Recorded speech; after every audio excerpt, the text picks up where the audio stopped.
మైలవరంలో ఏం జరుగుతోంది? Sitting MLA వసంత కృష్ణప్రసాద్ ఆలోచన ఏంటి?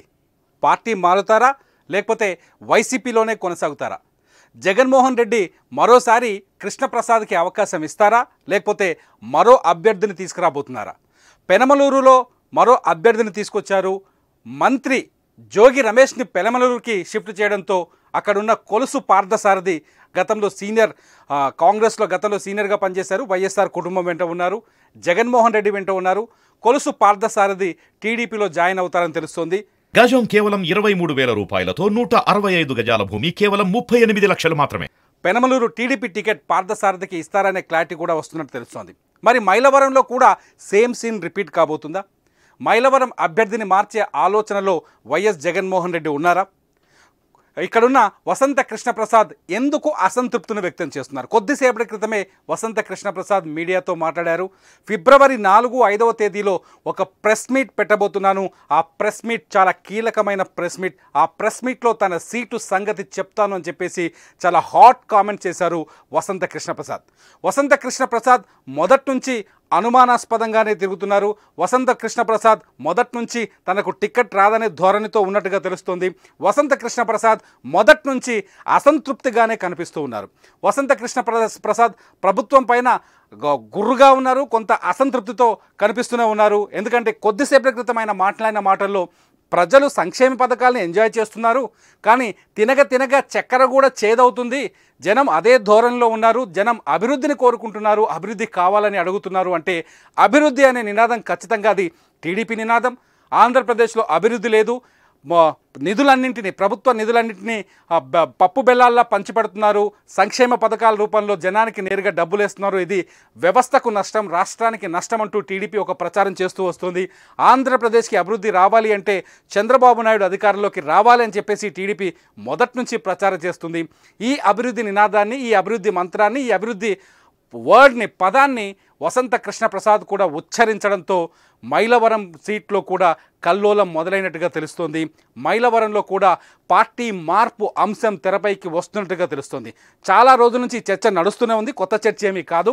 వసంత కృష్ణప్రసాద్ త్వరలోనే టీడీపీలో చేరబోతున్నారు అంటూ మైలవరంలో ఉన్న రాజకీయ నాయకులు కావచ్చు, అక్కడి లోకల్ మీడియా కావచ్చు, మైలవరంలో ఉన్న వసంత కృష్ణప్రసాద్ అనుచరులు కూడా చర్చించుకుంటున్న పరిస్థితికి తెలుసు మనకు. అయితే ఇప్పుడు వసంత కృష్ణప్రసాద్ ఏకంగా మీడియా ముందుకొచ్చి ఫిబ్రవరి 4వ తేదీ కానీ 5వ తేదీ కానీ మైలవరం టికెట్ పైన స్పష్టత ఇస్తానని, తన సీటు గురించి చెప్తానని, తన సీటు సంగతి తనకు తెలియదు, ముఖ్యమంత్రి సీఎం జగన్మోహన్ రెడ్డికి మాత్రమే తెలుసని మాట్లాడడంతో మైలవరం సీటు పైన కూడా రచ్చ మొదలైనట్టుగా తెలుస్తోంది. మైలవరం వైసీపీ సీటు ఎవరికి అనే క్వశ్చన్ ఇక్కడ కనిపిస్తోంది.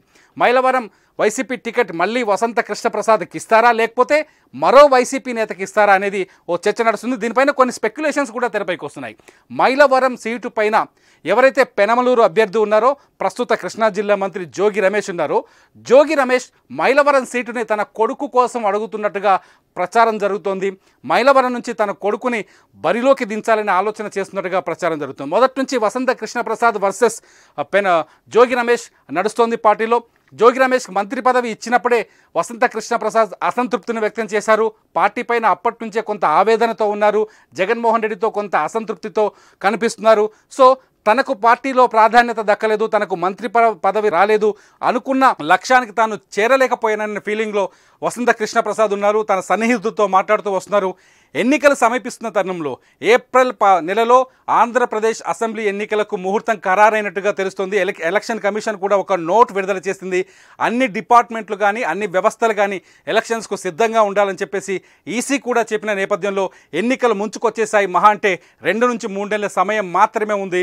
ఇప్పుడు అభ్యర్థులు తమ నియోజకవర్గాల్లో పనులు చేసుకోవాలి, కార్యకర్తలను బలోపేతం చేయాలి, ఇంటింటికి ప్రచారం చేయాలి, తమ ఎజెండాని పబ్లిక్లోకి తీసుకెళ్లాలి. ఈ తరుణంలో ప్రచారం చేసుకోవాల్సిన అవసరం ఏర్పడింది. ఇంకా టికెట్ల మీద కన్ఫ్యూజన్ కొనసాగుతుంది ఆంధ్రప్రదేశ్లో. 50 టికెట్లు, 50 సీట్లు, మొత్తంగా 50 సీట్లలో అభ్యర్థులను మారుస్తారనే ప్రచారం జరుగుతున్న నేపథ్యంలో మైలవరంలో కూడా సేమ్ సీన్ కనిపిస్తుంది. మైలవరం వైసీపీ టికెట్ పైన కూడా సందేహాలు కనబడుతున్నాయి. మైలవరం వైసీపీలో కూడా కొంత కలకలం కనిపిస్తున్నట్టుగా తెలుస్తుంది. దీంతో మైలవరం టికెట్ ఎవరికి, వసంత కృష్ణప్రసాద్కేనా, లేకపోతే ఎప్పటి నుంచో ఆ సీటు కావాలని ఆలోచిస్తున్న జోగి రమేష్ కుమారుడి కోసం ఆ సీటును కేటాయించబోతున్నారా? జగన్మోహన్ రెడ్డి తీసుకోబోయే నిర్ణయం ఎలా ఉండబోతుంది? అలాగే కృష్ణప్రసాద్ ఫిబ్రవరి 4 లేదా 5వ తేదీన తన కార్యకర్తలతో సమావేశం నిర్వహించిన తరువాత ఎటువంటి నిర్ణయాన్ని ప్రకటిస్తారన్నది ఇప్పుడు ఆసక్తికరంగా మారుతుంది. ఇటు టీడీపీ కూడా బలమైన అభ్యర్థులను వెతుకుతోంది. ఎక్కడైతే గతంలో వైసీపీ గట్టి మెజార్టీతో గెలిచిందో, ఎక్కడైతే వైసీపీ బలంగా కనిపిస్తుందో అక్కడ బలమైన అభ్యర్థులు ఎవరో వెతుకుతోంది. ఒకవేళ వసంత కృష్ణప్రసాద్ టీడీపీలో చేరితే ఆయనకు టీడీపీ టికెట్ ఇస్తేందుకు సిద్ధంగా ఉందా లేదా అన్నది కూడా కొంత సస్పెన్స్ కొనసాగుతోంది. ఆయన వసంత కృష్ణప్రసాద్ అనుచరులు మాత్రం టీడీపీలోకి వెళ్ళినా కృష్ణప్రసాద్కే టికెట్ వస్తుందని చెప్పేసి మాట్లాడుతున్నారు. ఈ తరుణంలో మైలవరం సీటు పైన సస్పెన్స్ మొదలైంది. మైలవరంలో పొలిటికల్ హీట్ పెరుగుతోంది. కృష్ణప్రసాద్ ఫిబ్రవరి 4వ తేదీన కానీ 5వ తేదీన కానీ ఏం చెప్పబోతున్నారన్నది ఇప్పుడు ఆసక్తికరంగా మారుతోంది.